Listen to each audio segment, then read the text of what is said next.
กลับขึ้นไปด่านบนก่อนพี่น้องลงไปทะเลบ่ได้เลยลมแห้งกระรอกหน่อยกินหยังอยู่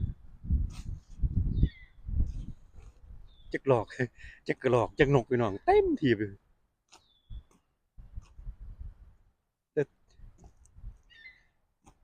บริเวณแต่บ่เห็นเจ้าตุยหนุ่ยพี่น้องกระรอกหน่อยตัวนี้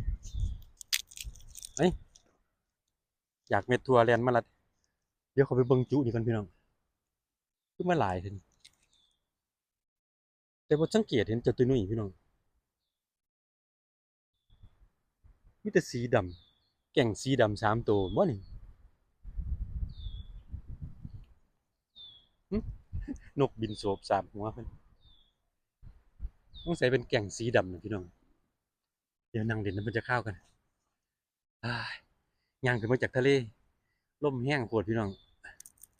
ว่าจะไปเก็บคลิปวิดีโออยู่ริมทะเลบ่ได้เสียงลมแห้งโพดสงสัยจะเป็นแก่ง3 ตัวที่ผมเคยถ่ายทำคลิปวิดีโอแต่ปีกายพี่น้องเพิ่นเริ่มจับกลุ่มกันแล้วนี่มาอยู่นี่แสดงว่าเจ้าตัวนุ่ยบ่กล้าซ่าแล้วนี่เพราะว่าเจ้าตัวนุ่ยจะย่านกระรอกสีดำอยู่พี่น้องอยู่นำกัน3 ตัวเลยแต่แปลกมันคือกัดกันคันว่าแก่งเดียวกันยังไล่กัดกันอยู่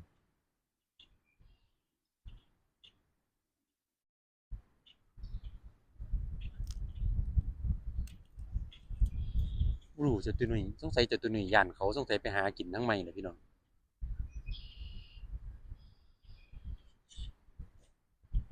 แต่ผมก็ยังบ่ทันได้เอิ้นเบิ่งอยู่บ่รู้มันไปอยู่ไสโอ้ฟูโอ้กุตุมาตัวนี้บ่กล้าอยู่นี่บ่เออเขาเก่งกว่าบ่อันนี้มาเอาทั่วนี่เขาเก่งกว่าบ่กล้าซ่าเลยเนาะสละพื้นที่ให้เขาบ่เพิ่นแล่นมาแต่ไสเมื่อกี้นี่คืออยู่ฝั่งทางทางพุ่นบ่ผมก็บ่ได้สังเกตเห็นแต่แล่นมาจากพวกผมใหม่เมื่อกี้นี่สงสัยเพิ่นย้านกะรอกดำนี่พี่น้องเพิ่นน่ะบ่อยู่นี่ปกติมาแต่เก่าจะเห็นเจ้าตุ้ยนุ้ยอยู่บริเวณนี้ตลอดเฉพาะเมื่อกี้นี่เดียวมาเห็นทั้งกระรอกทั้งนกทั้งอันนี้เต็มอยู่แสดงว่ามีคนเอาอาหารมาให้ก่อนผมแต่ว่าบ่